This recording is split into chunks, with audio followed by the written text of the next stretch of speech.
4 enjeux majeurs. Le premier, c'est la croissance démographique. Le second, c'est l'étalement urbain et la pression qui va sur la ressource foncière. Le troisième, c'est la production annuelle de déchets. Et le quatrième, c'est la pression toujours plus importante sur les ressources naturelles. Et donc, on est face à un constat, notre modèle économique actuel et nos modes de vie, ils sont menacés.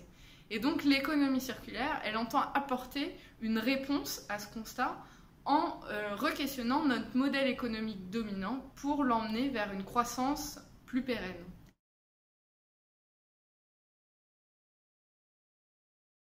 À notre sens, le premier niveau d'action possible, c'est d'agir sur la fin de vie des produits, en réemployant, réutilisant, recyclant et valorisant.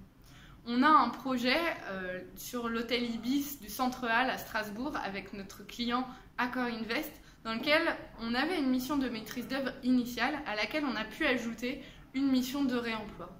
Au final, on a réussi à faire des dons vers des associations, Entraide Le Relais et Abribus, qui ont récupéré des mobiliers et des lits, mais aussi vers le Crous de Strasbourg et des particuliers. Et en fait, la grande victoire sur ce projet, c'est que Accor Invest souhaite pouvoir reproduire ce qui a été réalisé pour ce projet au reste de son parc.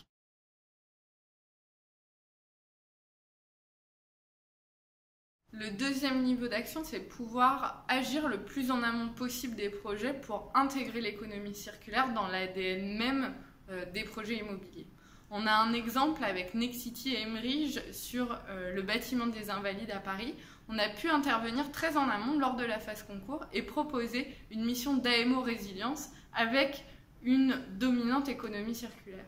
Donc finalement, ce qu'on a fait pour ce projet, c'est travailler sur les usages avec la notion d'économie de la fonctionnalité qui a guidé notre démarche, travailler sur la matérialité et l'approvisionnement, travailler sur l'éco-conception, comment est-ce que j'arrive à concevoir un bâtiment zéro déchet lors de la phase chantier, mais aussi en exploitation.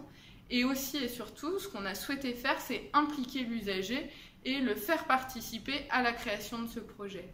Le tout, finalement, permet de créer de la valeur qui est tout à fait valorisable dans des politiques RSE.